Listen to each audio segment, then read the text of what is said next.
सरस्वती। आप सबको बसंत पंचमी की बहुत सारी शुभकामनाएं।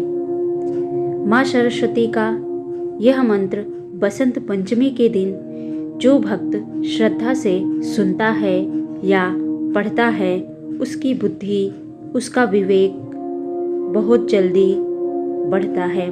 माँ सरस्वती उस पर कृपा करती है। इसलिए इस वीडियो को बिना स्किप किए सुनिएगा और हो सके तो अपने बच्चे को भी सुनाइएगा, जो पढ़ने में तेज होगा, हर परीक्षा में सफल होगा। तो भक्तों, आइए अब हम उस मंत्र का श्रवण करते हैं। सरस्वती महाभागे विद्या कमलोचने विद्यारूपी विशालाक्षी विद्यां देहि नमस्तुते। सरस्वती महाभागे विद्या कमलोचने विद्यारूपी विशालाक्षी विद्यां देहि नमस्तुते।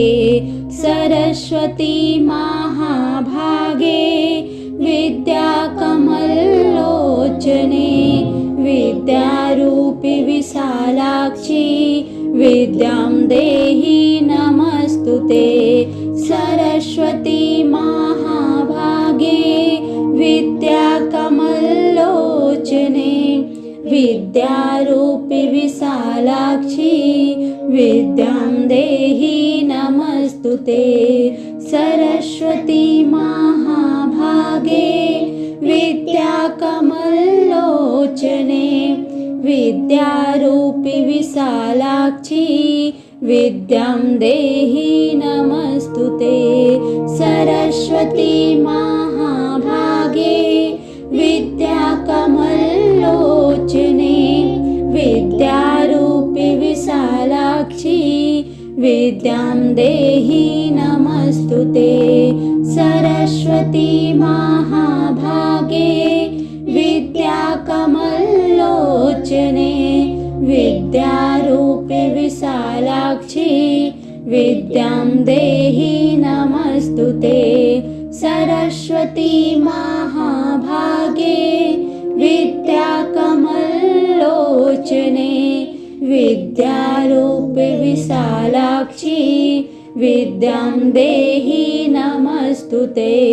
सरस्वती महाभागे विद्या कमलोचने विद्यारूपी विशालाक्षी विद्यां देहि नमस्तुते।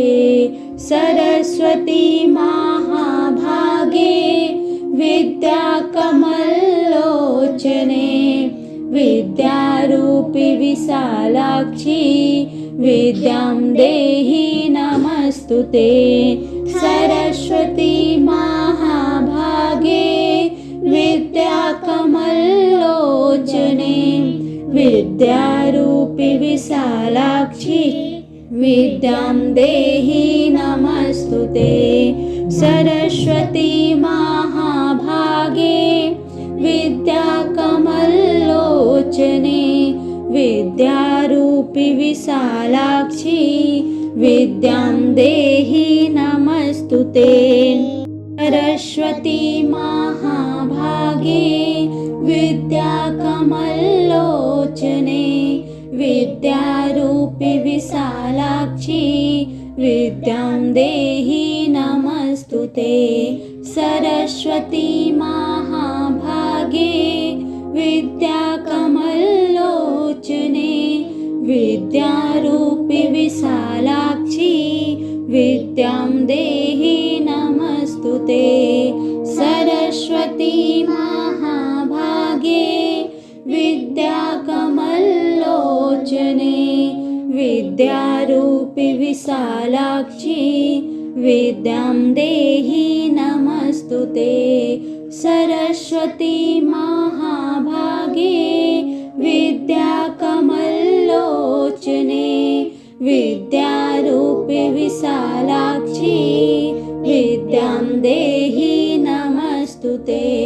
सरस्वती सरस्वती महाभागे विद्याकमलोचने